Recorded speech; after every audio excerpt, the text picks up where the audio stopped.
주신 말씀 고린도전서 1장 17절 18절 두 절 말씀인데 1장 17절과 18절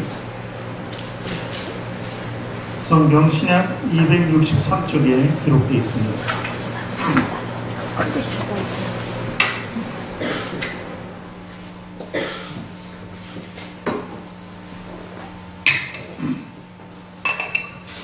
성경 263쪽 신약입니다.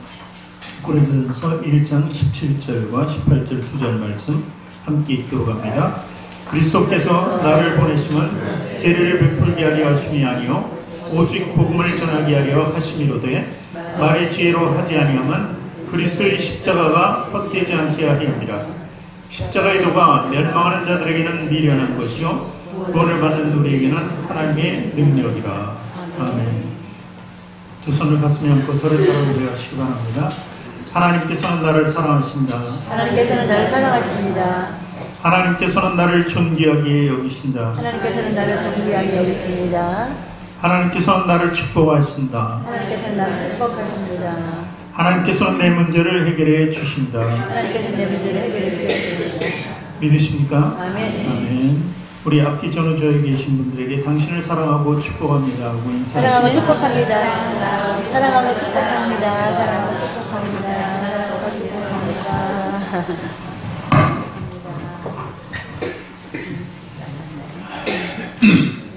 오늘 십자가의 능력이라는 제목으로 우리가 은혜를 나눌까 합니다.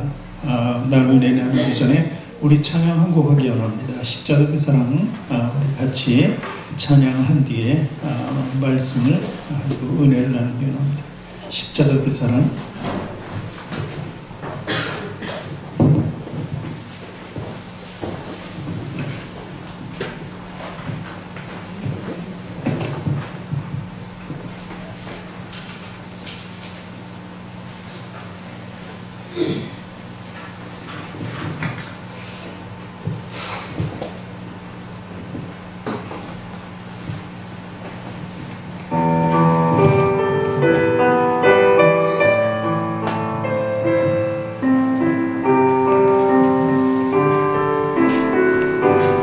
십자가 사랑 같이 찬양합니다.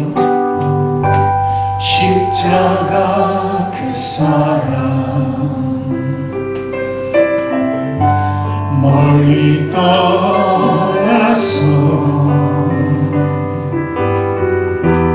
무너진 나의 삶 속에 잊혀진 주네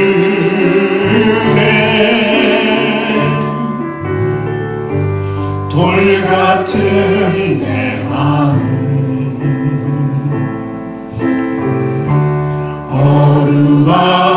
어루만지사 다시 일으켜 세우신 주를 사랑합니다.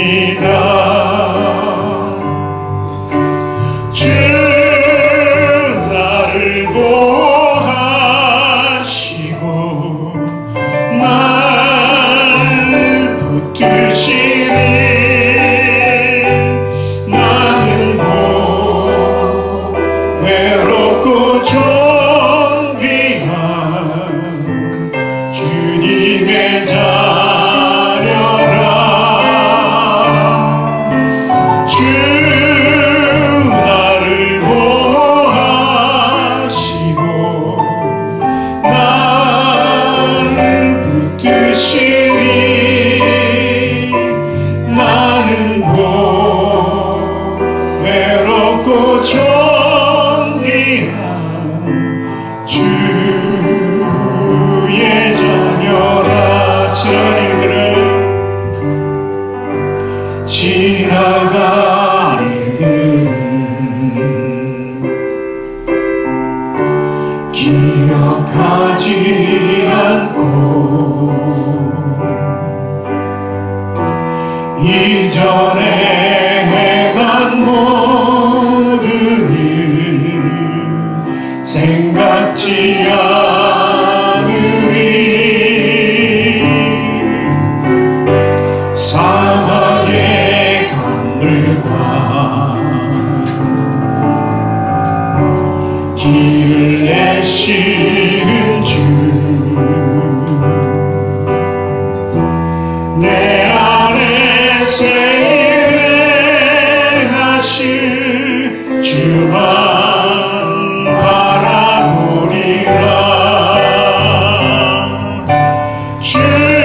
존귀한 주님의 자녀라. 주 너를 보호하시고 널 붙드시리. 너는 외롭고 존귀한 주의 자. 다시 한번 주 너를 보호하시고 주 너를 보호하 나를 붙드시리. 날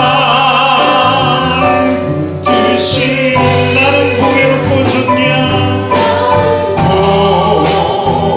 외롭고 존귀한 주님의 자녀라. 주 나를 보호하시고 주 나를 보호하 날 붙드시리. 날 붙드시리. 나는 외롭고 존귀한 주. 우리 두 손을 가슴에 얹고 주 나를 보호하시고 주 나를 보호하시고 날 붙드시리. 나는 외롭고 존귀한 주님의 자녀라. 주 나를 보호하시고 날 붙드시리. 나는 외롭고 존귀한 주의 자녀라. 아멘. 오늘 시간 주님께서 우리를 보호해 주심을 믿음으로 고백하시길 바랍니다. 십자가의 능력. 예전 1970년대 월남전에 있었던 이야기를 책으로 쓴 사람이 한 사람이 있습니다.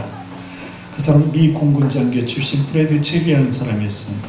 그는 그의 수기에서 이렇게 썼습니다. 월남전 때 그의 비행기가 공중에서 추락하게 되었습니다. 가까스로 비행기는 떨어졌지만 자신은 살 수 있었습니다. 그러나 이제 포로가 되어버렸습니다. 그러니까 이제는 죽었구나 하게 되었고, 그리고 이제 포로가 되어서 수용소에 들어가게 되었습니다. 그 수용소의 이름이 하노이 힐튼 호텔이었습니다. 여러분, 하노이 힐튼 호텔 하니까 어때요? 굉장히 좋은 곳이라고 생각하죠. 근데 이름을 하노이 힐튼 호텔이에요. 미국 사람들이 힐튼 호텔을 굉장히 좋아한다 그래서 하노이는 월남의 도시 아니에요. 그래서 그 월맹군들이 그 수용소 이름을 힐튼 호텔이라고 지은 거예요. 하노이. 그러니까 그 안이 호텔이겠습니까?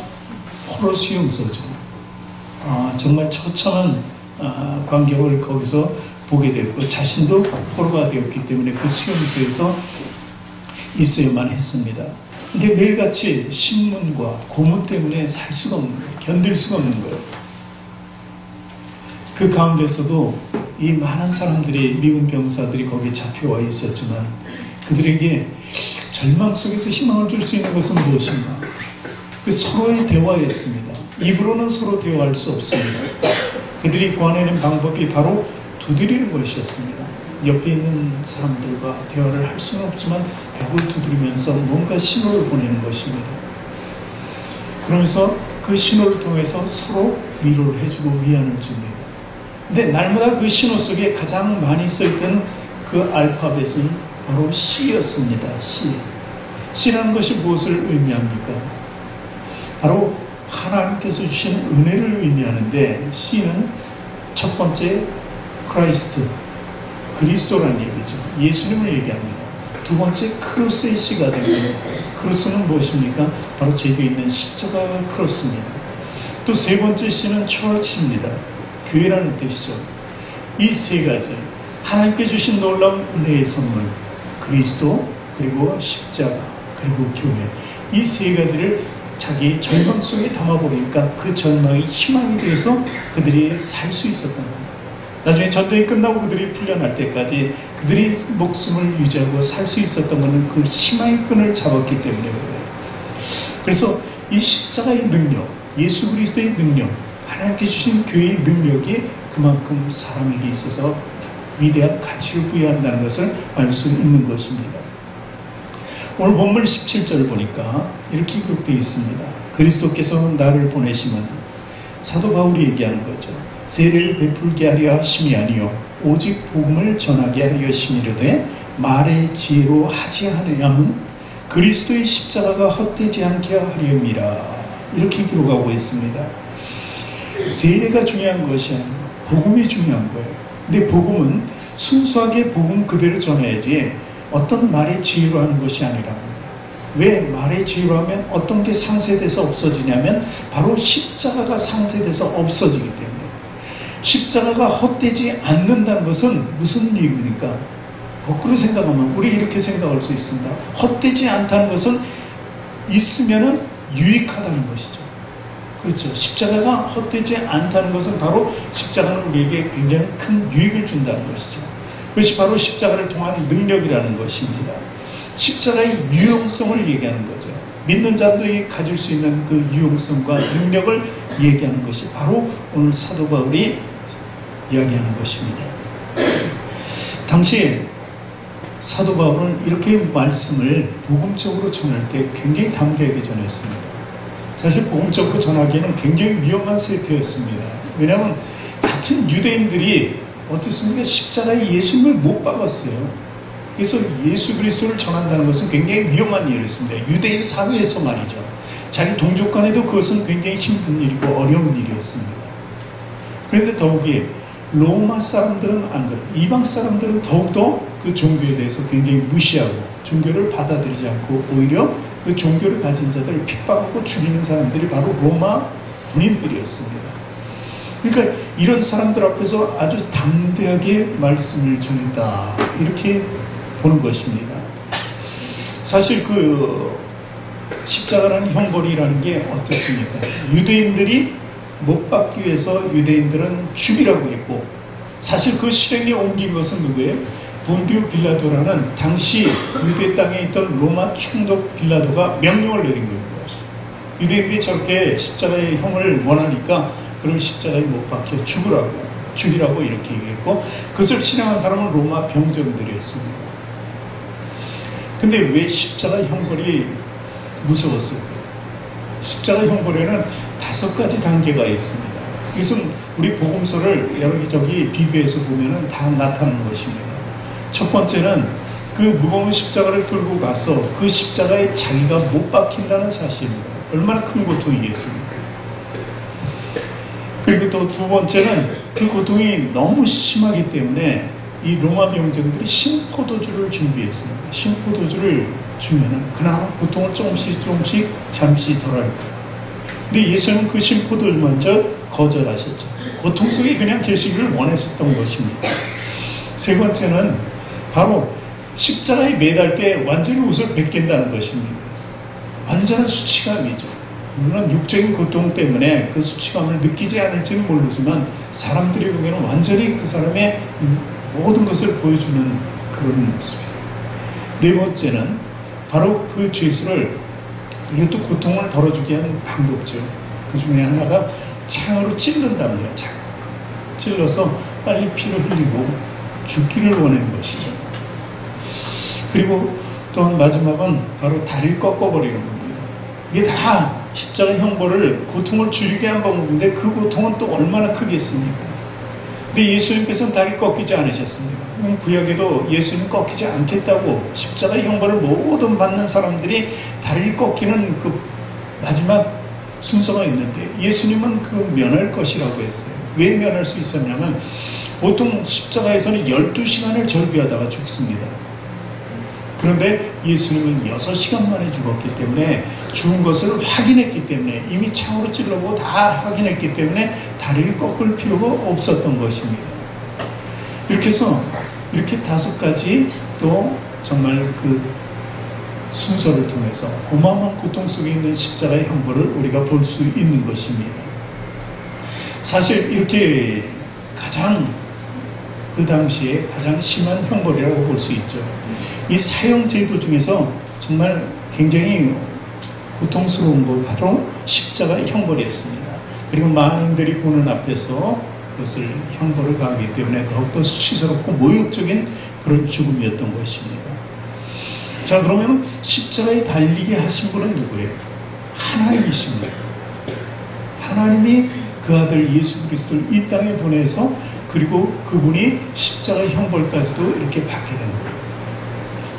그를 피하고 싶었지만 하나님의 뜻이기 때문에 순종하며 십자가에 달려졌어요. 그렇다면 이 이야기는 하나님과 그 아들 예수 그리스도의 이야기라고 볼 수 있습니다. 그런데 중요한 것은 오늘 믿는 자와 믿지 않는 자의 얘기가 나옵니다. 믿는 자에게는 그것이 바로 우리와 연관성을 가진 아주 중요한 연관성을 가진 이야기가 되는 거예요. 그러니까 십자가 이야기는 하나님과 그 아들 예수 그리스도의 이야기와 그 행위일지 모르지만 믿는 자에게는 그것이 바로 나의 일이 되는 거예요.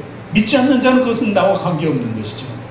그래서 이 이야기는 나의 이야기예요.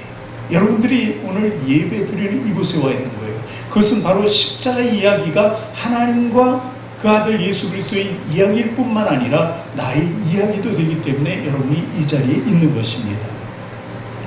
십자가의 앞에서 우리는 지금 예배 드리고 있습니다. 또 찬양하고 있습니다. 지금 제 말씀을 듣고 있습니다. 말씀이 끝나면 또 우리가 찬양하고 기도하겠죠. 그 이유가 무엇입니까? 바로 십자가가 헛되지 않기. 오늘 17절에 나오잖아요. 헛되지 않게 한다. 그러니까 다시 돌이켜서 생각합니다. 얘기합니다. 어떻게? 유익이 되기 때문에, 십자가가 유용성이 있기 때문에, 십자가의 능력이 있기 때문에 우리는 이 앞에서 오늘 예배자로서의 모든 것을 다 드리고 있는 것입니다. 그래서 그런 십자가의 능력이 과연 어떤 것인가 오늘 좀 알아보기를 원합니다. 우리가 알고 깨달아야 은혜가 되는 것 아닙니까? 그래서 십자가의 능력에 대해서 제가 몇 가지로 여러분께 말씀드리고 합니다. 첫 번째는 보편적이고 기본적인 2가지 능력이 있는데 그것은 바로 구원과 심판의 능력. 상대적이죠. 구원을 하려니까 구원받지 못할 사람이 생기는 거예요. 사실 심판을 하기 위해서 예수님이 오신 것은 아닙니다. 나중에 재림할 때는 심판주로 오시는데 심판 때문에 오신 게 아니라 뭐 때문에 오셨다고요? 심판하려면 굳이 오실 필요가 없었죠. 구원하시기에 오신 예수님이라는 거죠. 자, 구원과 심판의 능력. 오늘 1장 18절에 봅니다. 같이 읽습니다. 십자가의 도가 멸망하는 자들에게는 미련한 것이요 구원을 받는 우리에게는 하나님의 능력이라고 이렇게 분명히 기록하고 있습니다. 이게 십자가의 도라고 얘기합니다. 십자가를 정의하는 거죠. 자, 그러면 첫 번째로 보면 누가 멸망할 자들인가 이것을 알아야 됩니다. 첫 번째, 누가 멸망할 것인가? 아들을 순종치 않는 자, 믿지 않는 자들이 멸망당할 것이라고 이야기합니다. 이 멸망이라는 것은 뭐예요? 심판이에요. 심판. 심판의 결과가 멸망이라는 거예요. 그러니까 심판의 대상자들이 멸망할 자들이라는 것이죠. 요한복음 3장 36절 말씀 우리 같이 읽습니다. 아들을 믿는 자에게는 영생이 있고 아들을 순종하지 아니하는 자는 영생을 보지 못하고 도리어 하나님의 진노가 그 위에 머물러 있느니라. 이렇게 기록하고 있습니다. 믿는 자에게는 영생이 있고 그리고 믿지 않는 자에게는 그럼 죽음이 있다는 거예요. 영생이 아니죠. 영벌이 있다는 거예요. 영벌. 같은 영생이라되 완전히 복락을 누리면서 사는 영생이 있고 영벌로 향하는 영생이 있다는 것입니다. 영벌은 영원히 형벌 속에 갇혀있는 것을 얘기합니다. 자, 그렇다면 아들을 믿는 자 그리고 순종하는 자가 바로 필요한데 멸망하는 자들은 그 순종치 않는 자를 얘기하는 거예요. 하나님의 진노가 그 위에 있다는 것이죠. 그들은 대개 육에 속한 사람입니다.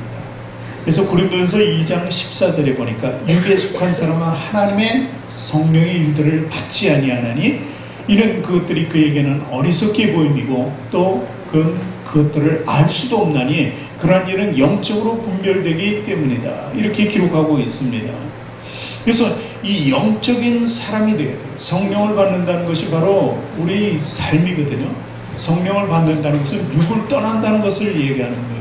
하나님의 영이 들어오면 육신을 제어할 수 있게 된다는 거예요. 그러니까 멸망당하고 심판당하는 사람은 어떤 사람이면 육신의 생각을 하는 사람이에요. 늘 로마서 8장 6절에 육신의 생각은 사망이요 영의 생각은 생명과 평안이라고 이렇게 기록하고 있습니다. 또한 우상을 섬기는 자들이 바로 멸망할 자들이라고 성경은 얘기합니다. 출애굽기 20장 4절 5절에도 너를 위하여 새긴 우상을 만들지 말고 또 위로 하늘에 있는 것이나 아래로 땅에 있는 것이나 땅 아래 풀 속에 있는 것의 어떤 형상도 만들지 말며 5절에 그것들에게 절하지 말고 그것들을 섬기지 말라.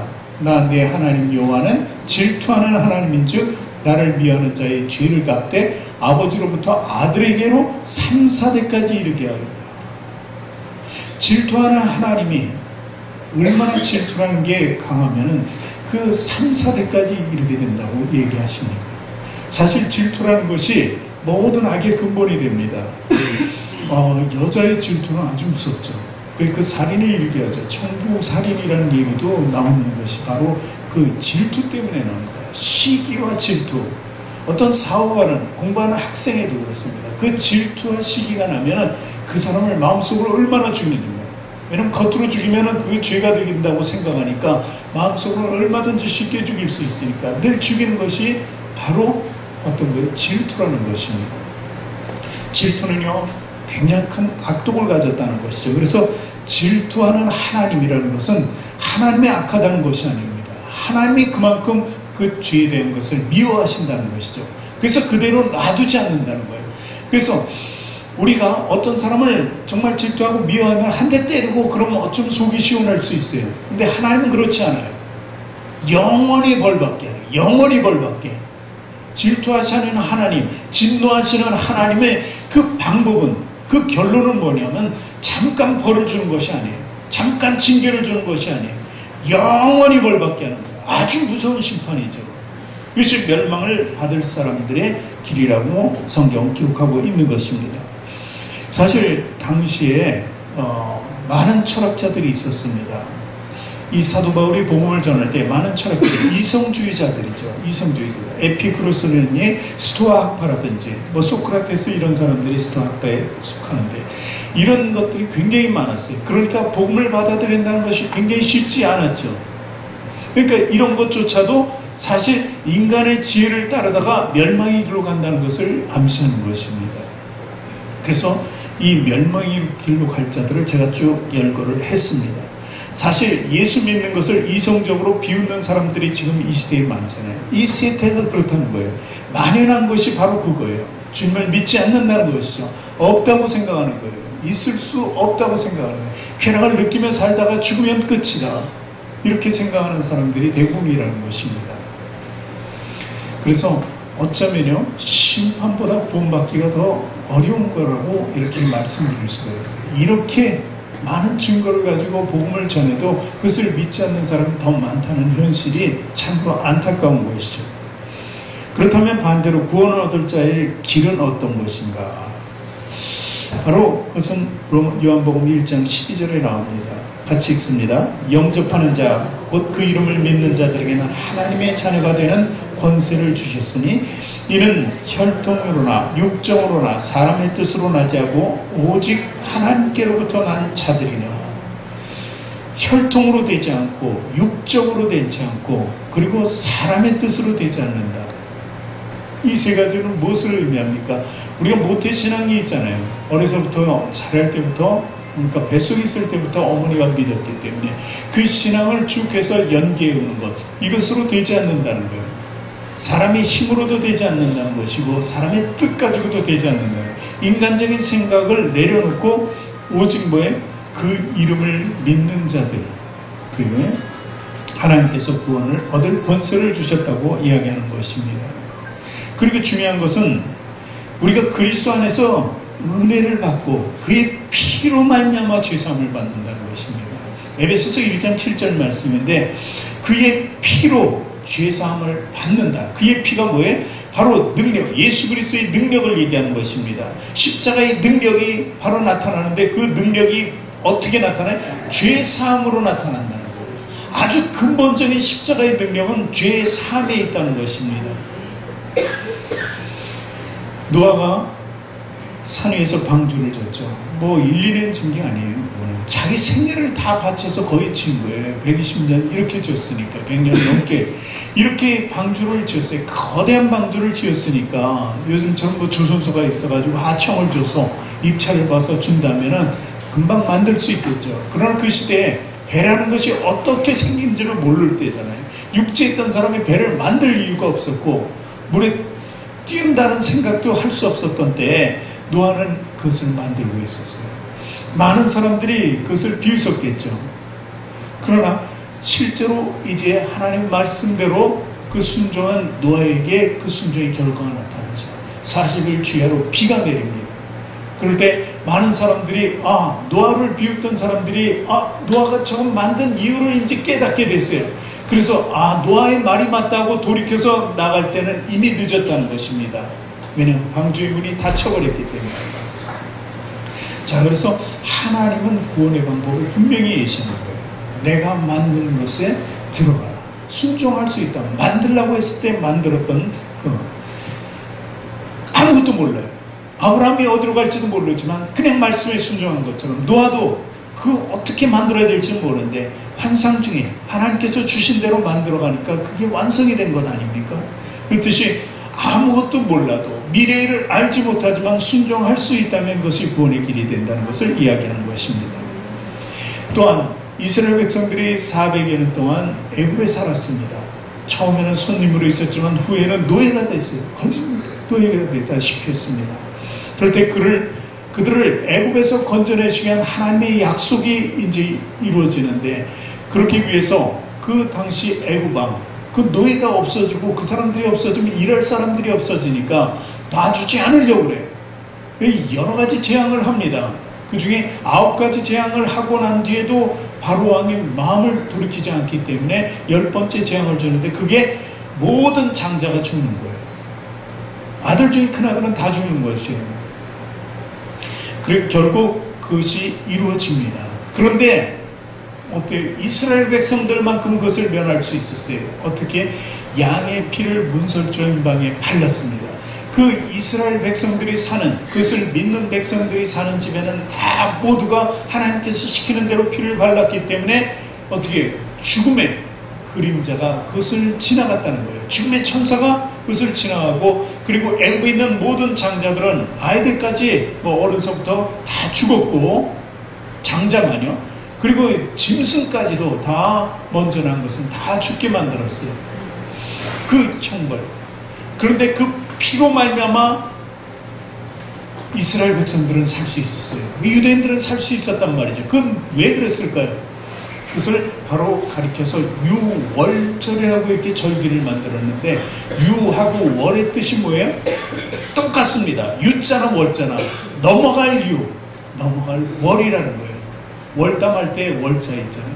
그러니까 넘어가고 넘어간다 이거예요. 피한다는 얘기죠. 그것이 바로 무엇으로 인해서? 양의 피로 인해서 넘어갔다는 것입니다. 그러니까 여기서 우리가 알 수 있는 것은 피로서 구원받았다는 것을 알 수 있습니다. 그리고 또 출애굽한 이스라엘 백성들이 이제 광야 생활을 합니다. 얼마나 불편한 게 많았겠어요. 광야에서 정착해서 사는 것도 아니고 내 땅이 있는 것도 아니고 곡식을 가질 수도 없는 거고 그냥 끌고 나온 그 목축업 하는 그 자기의 직업 그거를 목축업으로 직업을 가지고 이제 그거를 기대해야 되는데 그것도 한계가 있잖아요. 먹고 마시는 문제가 해결되지 않습니다.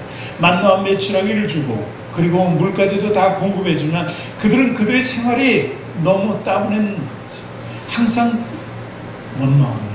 모세를 원망하죠. 하나님께 직접 원망은 하지 못하고 그런 원망하는 사람들에게 불뱀을 보냈습니다. 불뱀이 독사입니다. 사막의 뱀을 아주 독한 뱀을 불뱀이라고 이렇게 얘기합니다. 그 독사들을 보내 물기만 하면 몇 시간 만에 생명을 잃게 되는 것입니다. 하루에 수백 명, 수천 명이 죽어나갑니다. 모세는 급해서 기도합니다. 그들을 용서해달라고 기도해요. 그랬을 때 하나님께서 놋뱀, 구리뱀을 만들어서 장대에 높이달라고 이렇게 얘기합니다. 그래서 이 불뱀을 물렸어도 그 뱀을 보는 자들에게는 생명을 다시 돌이키게 해주셨습니다. 이 불뱀과 놋뱀, 이것은 무엇을 연상합니까? 바로 십자가의 구원을 얘기합니다. 우리가 죽는 방법이 두 가지 있습니다. 불뱀에 물려서 죽든지 놋뱀을 향해서 놋뱀에 의해서 죽든지, 이 두 가지 방법이 있습니다. 근데 불뱀에서 물려 죽는다는 것은 타에 의해서 죽는 거예요. 내 자에 의해서 죽는 게 아니에요. 타에 의해서 죽는다는 것은 사단이나 이런 그 영역 속에서 우리를 치기 때문에 우리가 그 유혹에 넘어가서 죽는 것을 얘기합니다. 그런데 우리는 죄 때문에 죽어야 돼요. 그 죽는 것을 알아요. 그래서 우리 스스로 그 매달려서 죽기를 원하는 거예요. 그래서 구리뱀을 보는 것은 바로 그 의미를 가지고 있어요. 십자가에서 예수님의 자아를 가지고선 내 스스로 죽으신 것처럼 우리도 그 죽음을 향해서 나갈 수 있어야 돼요. 그런데 그 구리뱀은 우리를 죽이는 것이 아니라 그 독을 인해서 우리가 또 살게 된다는 것입니다. 사실 독을 치료할 수 있는 게 독이라고 이렇게 과학적으로 증명이 되지 않습니까? 그러니까 불뱀에 물렸어도 놋뱀을 보는 자, 놋뱀을 향해서 나가는 자, 아, 내가 정말 죽어야 되겠다. 내 죄를 깨닫고 죽는 자들에게는 살 길이 열린다는 것을 이야기합니다. 이렇게 해서 보면은 노아 시대나 애굽 그리고 출애굽한 이스라엘 백성들에게 내려졌던 여러 가지 세 가지 일을 제가 얘기했는데, 이게 공통점을 가진 것은 뭐예요? 죄라는 거예요. 죄의 사함을 받아야 되고 피 흘림이 있을 때 우리는 구원을 받게 된다는 것을 이야기하는 것입니다. 이것은 우리 신약에서 얘기하는 바울의 얘기뿐만 아니라 구약에서 이미 증거가 되었던 거고 구약에서 약속이 되었던 것입니다. 그러니까 피로 인해서 우리는 구원받을 수 있다. 그리고 누군가 대속물이 되어야 된다. 구약에서는 우리가 제물을 드려서 1년 한시적으로, 우리는 아니죠. 그 당시에 살았던 사람들이 죄사함을 받았습니다. 그러나 이제 예수 그리스도로 말미암아 우리는 단 한 번으로서 우리는 영원히 죄사함을 받을 수 있게 되었다는 것입니다. 그래서 마태복음 20장 28절에 예수님이 오신 이유는 섬김을 받으려 함이 아니라 도리어 섬기려 하고 자기 목숨을 많은 사람의 대속물로 주려 함이니라. 많은 사람들에게, 예수님은 혼자잖아요. 한 사람이 죽어서 한 사람을 살리는 것이 아니라 한 사람이 죽고 모든 인류 중에 원하는 자를 구원시키겠다는 의도가 있다는 것을 이야기합니다. 우리도 마찬가지예요. 우리가 한 사람이 살아서 누군가 내가 전도를 하면 한 사람 살릴 수 있는 것이 아니에요. 예수님처럼, 우리도 예수님의 제자들처럼 많은 사람들에게 생명을 나눠줄 수 있는 거예요. 베드로 한 번의 설교가 3,000명, 5,000명씩 구원을 일으킨 것처럼 우리도 할 수 있다는 것이죠. 그것이 바로 십자가의 능력이라고 이야기할 수 있는 것입니다. 여러분, 히브리서 9장 22절 말씀 보니까 율법을 따라 거의 묻은 모든 물건이 피로써 정결하게 되나니 피 흘림이 없음즉 사함이 없느니라. 그래, 율법적으로 보면요, 피에 대해서는 모든 것이 또 피로써 정결케 된다는 것입니다. 그렇기 때문에 하물며 우리 자신조차 피에 의해서 우리는 거듭날 수 있다는 것을 얘기하는 것입니다. 어쨌든 십자가는 하나님의 심판을 받아서 멸망한 사람들에게는 어리석은 거예요. 어리석은 거예요. 그러나 구원을 얻는 우리에게는 하나님의 능력이라는 오늘 본문의 말씀이 우리에게 치명적으로 나와요. 우리 악에 대해서 그것이 치명적으로 악을 벗어나게 해줘요.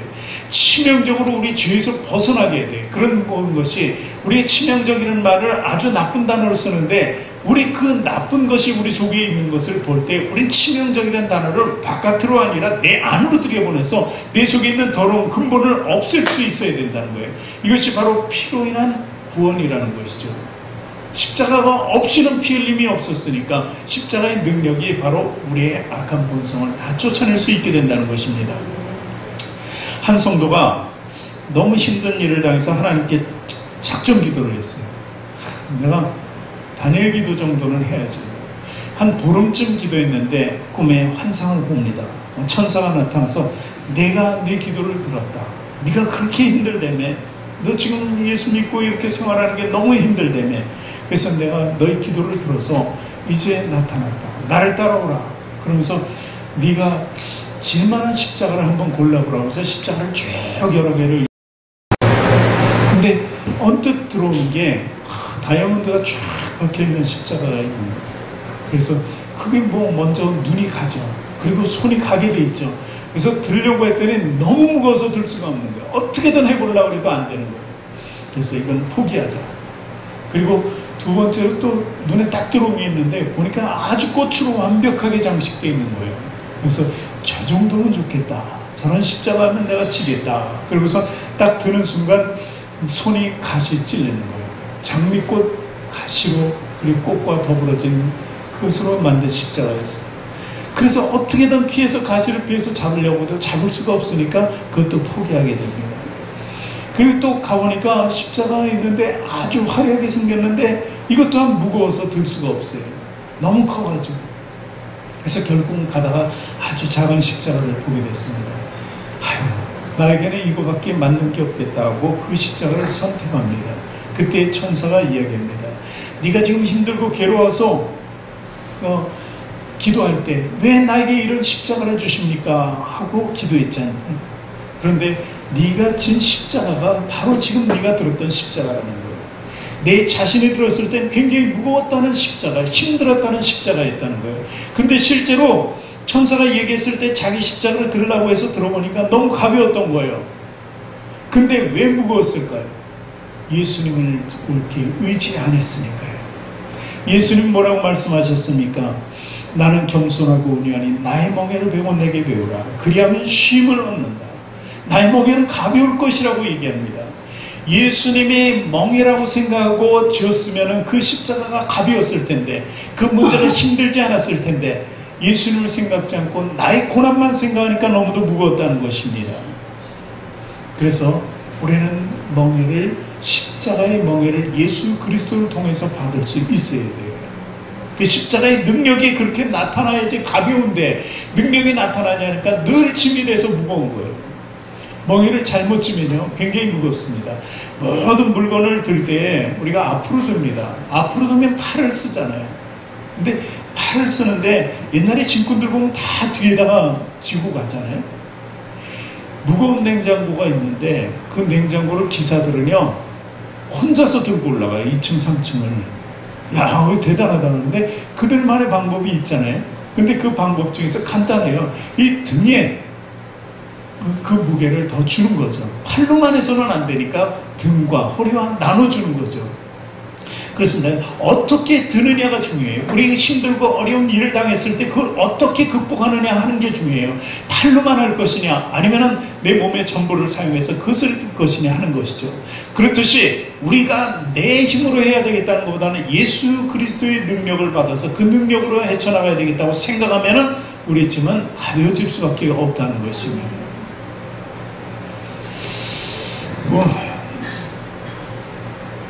우리는 이제 첫 번째 능력에서 사실 이렇게 멍에에 대해서 우리가 어떻게 쉽게 나갈 수 있느냐, 그 능력은 어떻게 주어지느냐, 내 자아를 좀 버릴 수 있으면 십자가가 예수 그리스도를 통해서 나에게 들어온다는 것을 알아야 됩니다. 두 번째는 믿음의 능력입니다. 믿음의 능력은 올바른 삶의 길을 예시하는데 십자가의 능력의 정의를 제가 한번 내봤어요. 그것은 바로 자아를 죽이는 거였습니다. 예수님처럼 십자가를 통해서 죽는 거죠.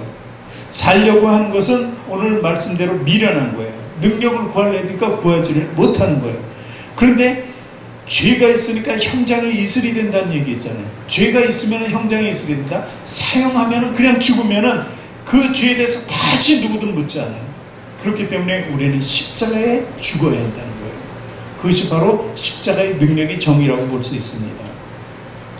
십자가의 능력, 죽는다는 것을 우리가 목숨을 끊는다고 생각하지 마세요. 자, 쉽게 생각해요. 세상의 죄를 쫓지 않으면 된다는 거예요. 제가 언젠가 얘기했었죠. 홍수가 났습니다. 홍수가 나니까 우리가 한강이 가깝잖아요. 한강에 보면은 그 위에서 떠내려오는 게 모든 막 쓰레기 같은 게 다 떠내려요. 그 상류서부터 막 훑어가지고 나무까지며 뭐 홍수가 나서 집들이 무너지고 뭐 돼지가 죽고 그러면 다 떠내려오잖아요. 막 내려옵니다.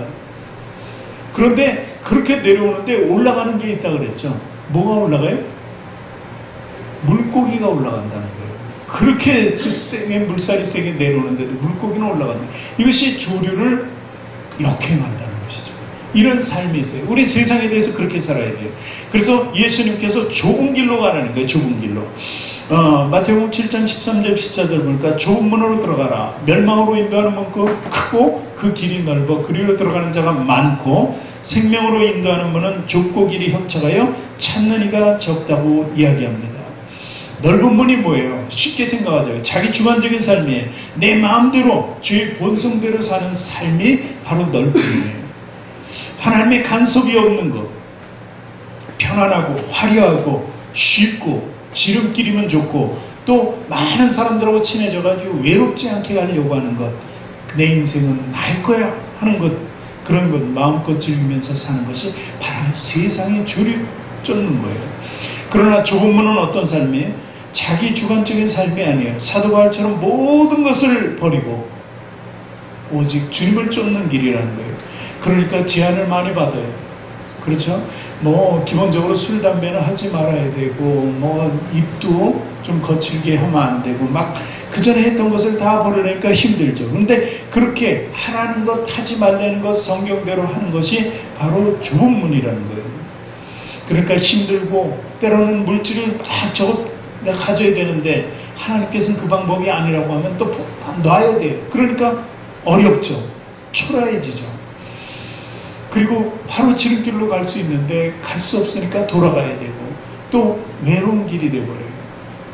이것이 바로 좋은 길의 의미라는 것입니다. 또 우리는요 영적으로도 마찬가지예요. 우리 영의 욕망대로 살아가야 돼요. 갈라디아서 5장 16절 17절 보니까 내가 이르노니 너희는 성령을 따라 행하라. 그리하면 육체의 욕심을 이루지 아니하리라. 17절 보니까 육체의 소욕은 성령을 거스르고 성령은 육체를 거스르나니 이 둘이 서로 대적함으로 너희가 원하는 것을 하지 못하게 하려 합니다. 그러니까 육체를 따라 사는 게 아니라 성령을 따라 살아야 되니까 얼마나 힘들겠어요. 그 힘들어도 우리는 성령의 사람이라면은 그 육체를 좀 버려요. 그래서 십자가의 능력이라는 건 십자가에서 육신을 버린다는 뜻입니다. 십자가의 능력은 그 버림을 통해서 우리가 영적으로 새로 거듭나는 것을 의미하기도 하는 것입니다. 또 우리가 십자가에서 죽어야 되는 그 상황이 어떤 거냐면 성경이 처음에 율법에 눈에는 눈으로 이에는 이로라고 그랬어요. 근데 예수님이 이거를 완전히 반전시킵니다. 어떻게? 하나님께서 말씀하신 것이 잘못됐다는 것이 아니에요. 그것이 원래의 법칙이나 너희가 성령 받고 사랑의 사람이 되었을 때는 이게 반대로 갈 수 있다는 것을 얘기하는 거예요. 그래서 오른뺨을 치면은 왼뺨을 내밀고 또 누가 속옷을 달래면은 겉옷까지도 주고 오리만 가자고 동행하자 그러면 심리까지도 가주는 것. 이것이 바로 희생이잖아요. 이 희생 이런 것들이 바로 믿음의 능력을 더해주는 거예요. 예수님의 십자가의 그 능력은 바로 우리가 이렇게 세상 것을 쫓지 않고 역행해 나가는 삶 속에서 이루어진다는 것입니다.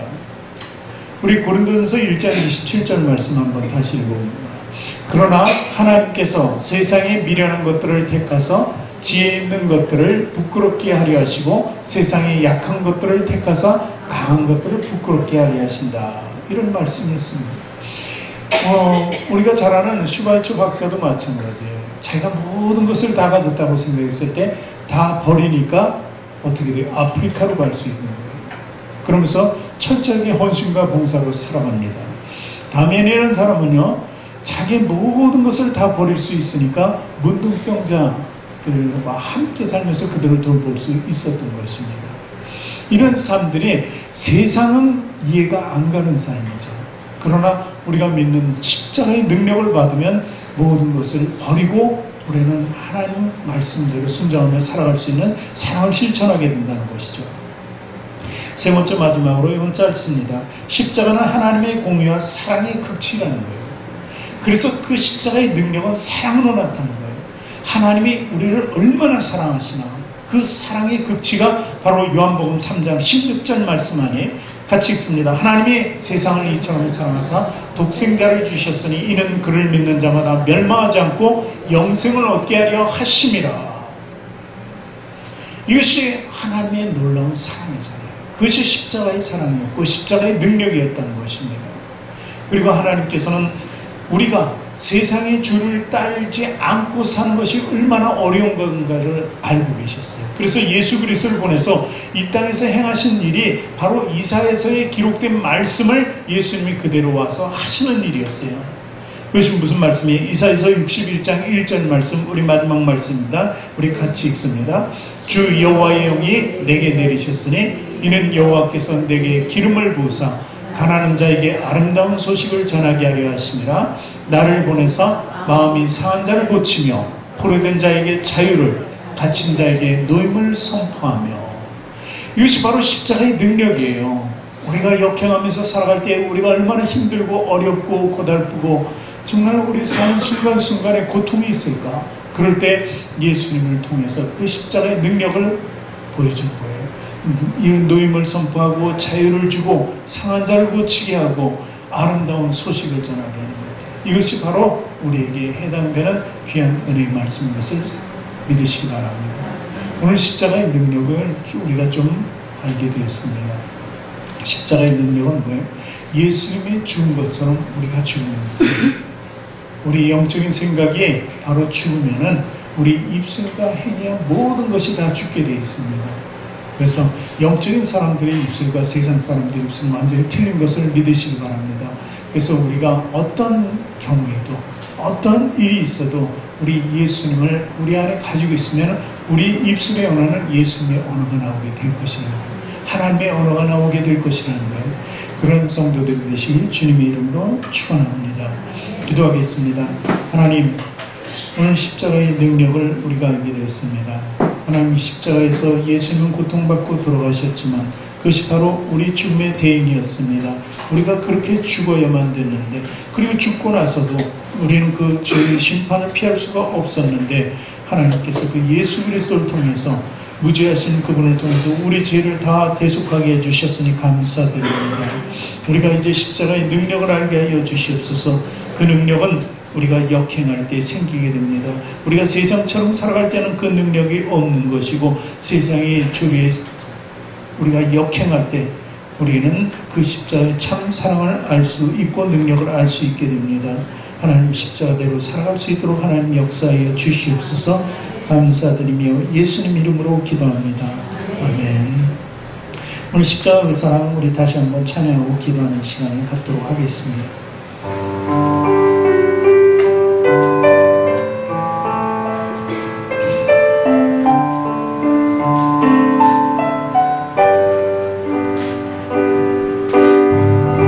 십자가 그 사랑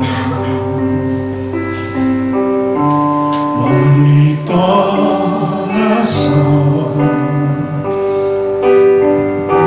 무너진 나의 삶 속에 잊혀진 주의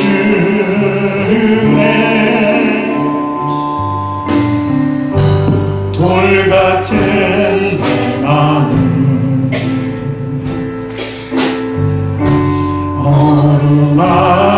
어루만지사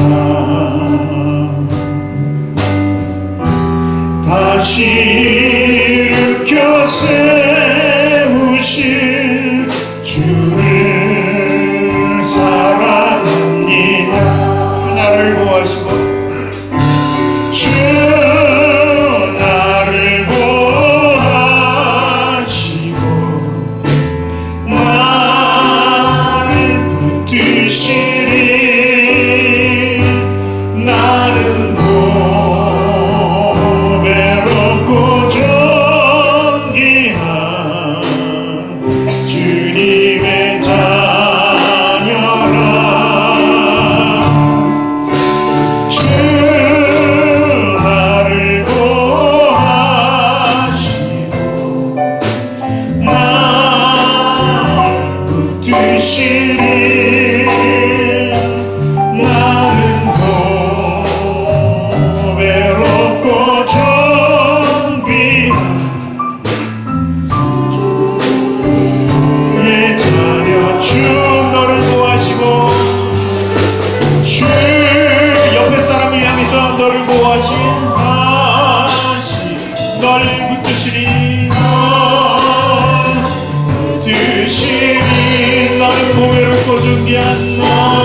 통해서 그 대속물로 되어주신 예수 그리스도를 통해서 구원받음에 감사해서 이처럼 예배자로서 이곳에 와서 예수 그리스도의 십자가의 능력을 받고자 이곳에 왔습니다.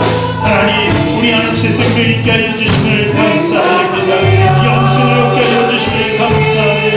마다한 죄를 주홍같이 붉은 죄를 다 덮어주시고 사함받게 하여 주심을 감사드립니다. 하나님, 그 십자가 사랑을 우리가 깨닫게 하여 주시옵소서. 언제나 이 십자가를 떠나지 않도록 하나님 인도하여 주시고 우리 불같은 내 마음을 하나님 만져 주시어서 아버지 하나님을 그렇게 만들어 주시고 하나님의 자를 살아주시옵소서. 아버지 하나님, 이제 하나님의 자를 사랑하게 하여 주시옵소서. 신랑과 자녀를 믿고 일어나서 시간과 소망의 사람이 되어서 주님께 나아가기를 원하오니 주님, 이제 주의 안식처로 우리를 주시옵소서. 주님께서 피난처가 되어주시고 우리 구원자가 되어줄 믿사오니 아버지, 우리 산성이시며 방패이신 하나님을 의지하기 원합니다. 예수의 십자가를 통해서 밝혀주신 하나님을 알게 해주시고 구원에 부르신 예수 그리스도를 만날 수 있도록 하나님 인도하여 주시옵소서. 우리의 능력이 아닌 우리 인간이 아닌 오직 예수 그리스도의 십자가 보혈로 우리를 구원받았사오니 하나님의 자녀가 되고 권세를 드리옵사오니 아버지 하나님, 우리 함께하여 주시옵소서. 주님께서 우리 보혈로 아름답게 만들어주셨습니다. 정말 저를 못한 그런 일 아버지 하나님 다시 고쳐주시고 예수 그리스도의 시간을 아버지 우리 다 주옵소서. 아버지 하나님께서 도와주시옵소서. 인도하여 주시옵소서. 인도하여 주 나를 구하시고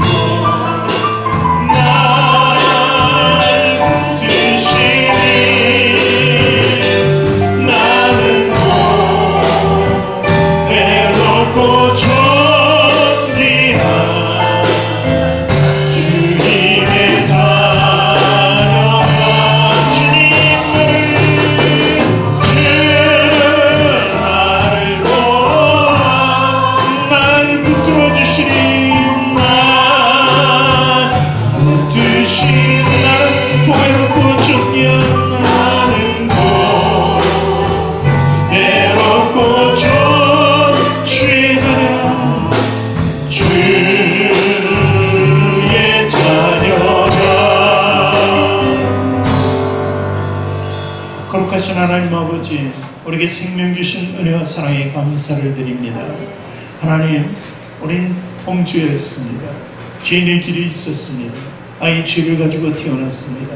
그러나 이 허다한 죄, 주홍같이 붉은 죄를 하나님 아들 예수 그리스도를 십자가에 매다심으로 말미암아 우리에게 보혈을 흘려주시고 구원을 갖게 하여 주시면 감사드립니다. 하나님의 자녀가 되는 것이 이만큼 우리에게 소중한 줄을 알게 하여 주시옵소서. 우리가 죄에 빠져서 정말 멸망당할 그 길로 가는 것이 아니라 이제 영생의 길로 돌이켜서 갈 수 있도록 인도해 주심을 감사드립니다. 이제는 세상의 죄를 쫓지 않게 하여 주시옵소서. 공중권세의 작은 마귀를 쫓지 않게 도와주시옵소서. 육신에 빠져서 아버지 하나님, 우리가 그 악독에 빠지지 않도록 하나님 인도하여 주시옵소서. 날마다 우리 삶 속에 성령의 삶이 이루어지게 하여 주시고 성령의 소육을 따라 살게 하여 주시어서 우리 입술을 하나님 사랑으로 완전히 지켜보아여 주시옵소서. 아버지 하나님, 다시 한번 예수 그리스도의 십자가를 생각합니다. 그 십자가의 능력은 우리의 심판의 길에서 영생의 길로 그리고 구원의 길로 인도하신 능력이 있습니다. 또한 우리에게 믿음의 능력을 부여해 주셔서 그 믿음 따라 살게 하여 주시고 우리에게 다가오는 고난을 이길 수 있는 힘을 허락하여 주셨습니다. 그래서 우리가 그 장차 다가오는 고난 그 바꿀 수 있는 영광 가운데 살게 하여 주심을 감사드립니다. 하나님, 그 십자가의 능력이 우리에게 나타나게 하여 주시옵소서.